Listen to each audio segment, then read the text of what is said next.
जय श्री कृष्णा दोस्तों। तो आज है गरुड़ पुराण का अध्याय 3 का निरूपण, जिसमें यम यातना का निरूपण वर्णन किया गया है। तो गरुड़ जी बोले, हे भगवान, यम मार्ग को पार कर पापी यमलोक में जाकर कैसी यातनाएं भोगता है, वो मुझसे कहिए। श्री भगवान बोले कि हे विनीता के पुत्र, इन यम यातनाओं का आदि से अंत तक का वृतांत कहता हूँ, सुनो। नरक के वर्णन मात्र से तुम कंपित हो जाओगे। हे कश्यप के पुत्र, बहुविधपुर के आगे 44 योजन लंबा चौड़ा धर्मराज का पुर है। वहाँ हर समय हाहाकार मचा रहता है, जिसे देख पापी चिल्लाने लगता है। उसका रुदन यम सुनकर यमपुर में विचरने वाले वे सब जाकर द्वारपाल से कहते हैं, वहाँ धर्मध्वज नामक द्वारपाल सदा रहता है। वो चित्रगुप्त के पास जाकर उस प्रेत के सब शुभाशुभ कर्म कह देता है। तदंतपुर चित्रगुप्त धर्मराज से विभेदन कर देते हैं। हे गरुड़, जो मनुष्य नास्तिक और पापी है, उन सबको धर्मराज भली भांति जानते हैं, फिर भी चित्रगुप्त से उनके पापों को पूछते हैं। सब कुछ जानते हुए भी चित्रगुप्त श्रवणों से पूछते हैं। श्रवण ब्रह्मा के पुत्र है। वे स्वर्ग, पृथ्वी, लोक और पाताल तक भ्रम करते हैं।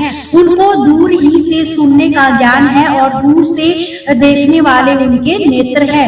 उन श्रवणों की स्त्रियां भी उन्हीं के समान है। वे अलग नाम की श्रवणी है। वे सब स्त्रियों की चेष्टाओं को जानती है। वे पुरुष श्रवण और श्रवणी और स्त्रियों के प्रकट और गुप्त किए हुए कर्म और वाक्यों को चित्रगुप्त को बदला देते हैं। वे धर्मराज के दूत मनुष्यों के वाणी, मन और शरीर से किए गए शुभ और अशुभ कर्मों को यथार्थ रूप से जान लेते हैं। मनुष्य और देवताओं के अधिकारी उन सत्यवादी श्रवणों से ऐसी शक्ति है कि वे मनुष्यों के सब कर्म कह देते हैं। व्रत, दान और सत्यवाणी से जो मनुष्य उनको संतुष्ट करता है, उसके लिए वे स्वर्ग और मोक्ष देने वाले होते हैं। वे सत्यवादी श्रवण पापियों के कर्मों को जानकर धर्मराज के सामने वो कह देने से दुखी हो जाते हैं। सूर्य, चंद्रमा, पवन, अग्नि, आकाश, पृथ्वी, जल, मन, यन, दिन रात्रि दोनों, संध्याएं और धर्म, ये सब मनुष्य के चरित्र को जानते हैं तथा धर्मराज चित्रगुप्त श्रवण और सूर्य आदि के शरीर में टिके हुए सब पाप और पुण्य को जानते हैं। इस प्रकार यमराज पापियों के पाप का अच्छे प्रकार से निश्चय करके उनको बुलाकर अपना भयंकर रूप दिखाते हैं। वे पापी लोग हाथ में दंड लिए बड़ी काया वाले और भैंसे पर चढ़े हुए यमराज के भयंकर रूप को देखते हैं तथा वे प्रलय के मेघों के समान गरजने वाले, काले पहाड़ के समान बड़े शरीर वाले, बिजली के समान शस्त्र धारण करने वाले, भयंकर और 32 भुजा वाले हैं। 3 योजन का लंबा चौड़ा उनका शरीर है तथा बावड़ी के समान नेत्र है। मुख में भयंकर दाढ़े हैं, आंखें लाल है और उनकी नाक लंबी है तथा चित्रगुप्त भी मृत्यु और ज्वर आदि से युक्त बड़े भयंकर है। उनके पास यम के सभी दूत गर्जा करते हैं। उनको देखकर डरा हुआ पापी हाहाकार करता है तथा दान ना देने वाला वो पापात्मा बार बार कांपता है और रोता चिल्लाता है। तदंतर अपने कर्मों को सोचते हुए तथा रोते चिल्लाते हुए उन पापियों के चित्रगुप्त यम की आज्ञा सुनाते हैं कि वे दुराचारियों, पापियों, तुम अहंकार से दूषित हो बिना विचारे किससे ये पाप कर्म संचित किया है। हे मूढ़ मनुष्यों, काम, क्रोध से और पापियों की संगति से उत्पन्न दुखदायक पाप को किस लिए तुमने संचित किया है।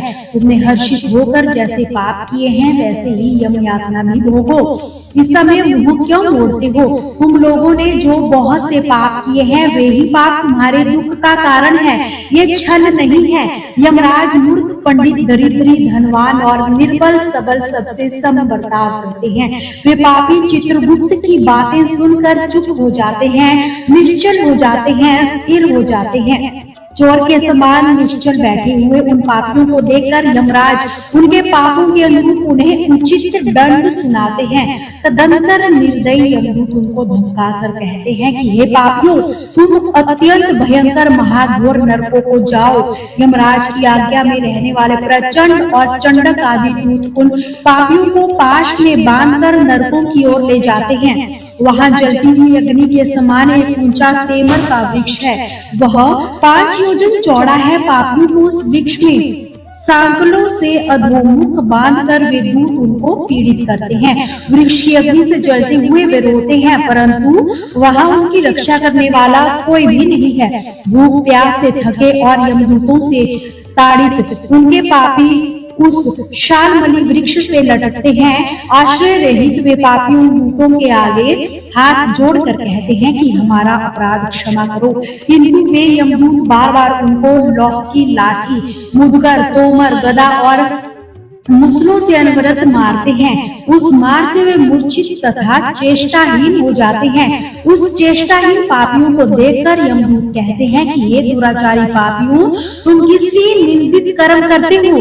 तुमने जल आदि अन्य सुलभ वस्तुएं भी कभी किसी को नहीं दी। तुमने आधा ग्राम भी किसी को नहीं दिया, न कुत्तों न कौवों को अन्न दिया, न अतिथियों का उचित सत्कार किया और न ही पितरों का तर्पण ही किया। यमराज और चित्रगुप्त का भी ध्यान तुमने नहीं किया, न उन दोनों के मंत्रों को ही जपा जिससे तुम्हें यातना ना सहनी पड़े। ना तो कोई तीर्थ यात्रा की, न गृहस्थाश्रम में रहते हुए अन्नदान, अतिथियों के लिए भोजन निकाला, न साधु संतों की सेवा की। अतः अब अपने पापों का फल भोगो। तुम धर्म से हीन हो, इसलिए इस तरह पीटे जाते हो। सर्व समर्थ स्वामी श्री हरि ही समर्थ है, जो अपराधी के अपराध को क्षमा करते हैं। हम तो उनकी आज्ञा से अपराधियों को दंड ही देते हैं। ऐसा कहकर वे दूत निर्दयता से उन पापियों को प्रताड़ित करते हैं। मारने से वे पापी जलते अंगारों की तरह नीचे गिर जाते हैं। गिरते समय शालमली वृक्ष के पत्तों से उनके शरीर कट जाते हैं। नीचे पड़े हुए पापियों को कुत्ते खाते हैं। तब वे चित्कार करते हैं। उनको रोते हुए देखकर यमदूत उनके मुंह को बालों से भर देते हैं। कोई उनको अनेक प्रकार के पाशों से मारकर, मुदगरों से मारकर, कोई पापी को लकड़ी की तरह आरे से चीर जाते हैं, कोई धरती के कुठारों से काटे जाते हैं। किसी को गड्ढे से आधा गाड़ कर उनको उसके माथे को बाणों से बीन देते हैं तथा किसी को कोलू में डालकर इक की तरह पेरते हैं। किसी को जलते हुए अंगारों और जलती लकड़ियों के चारों ओर से घेर कर लोहपिंड की तरह भोंकते हैं। तो किसी को खौलते घी के कड़ाह में ही और किसी को तेल के कड़ाह में डालकर इधर उधर चलाते हैं।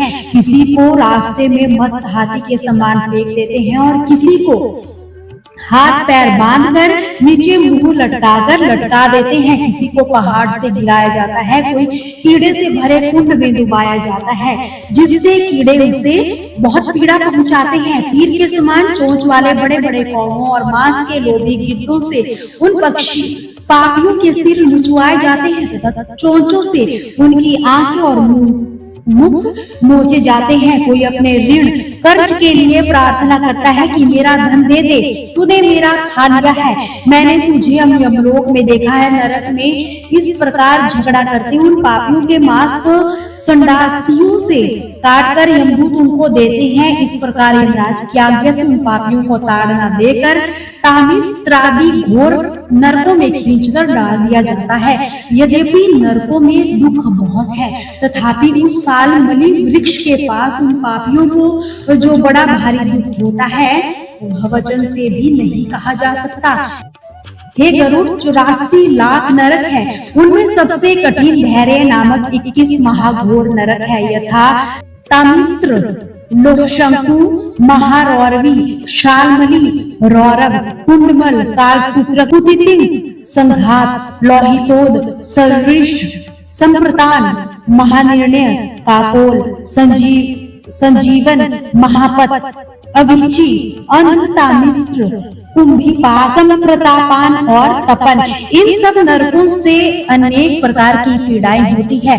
ये अनेक भेदों से रचे गए हैं। इनमें अनेकों पापों का फल भोगा जाता है तथा वहाँ दूतों के समूह रहते हैं। इन नरकों में अधर्मी, मूढ़ और पापी ही पड़ते हैं। वहाँ पड़े हुए वे एक कल्प तक यातनाएं भोगते हैं। जो तामिस्त्र, अंधतामिस्त्र और रौरव आदि की यातनाएं हैं उनको स्त्री और पुरुष साथ साथ ही भोगते हैं। इस प्रकार अपने कुंडुम के पालन करने वाले और उनका पेट भरने वाले ये दोनों ही इस लोक को छोड़कर यमलोक में जाकर ऐसा फल भोगते हैं।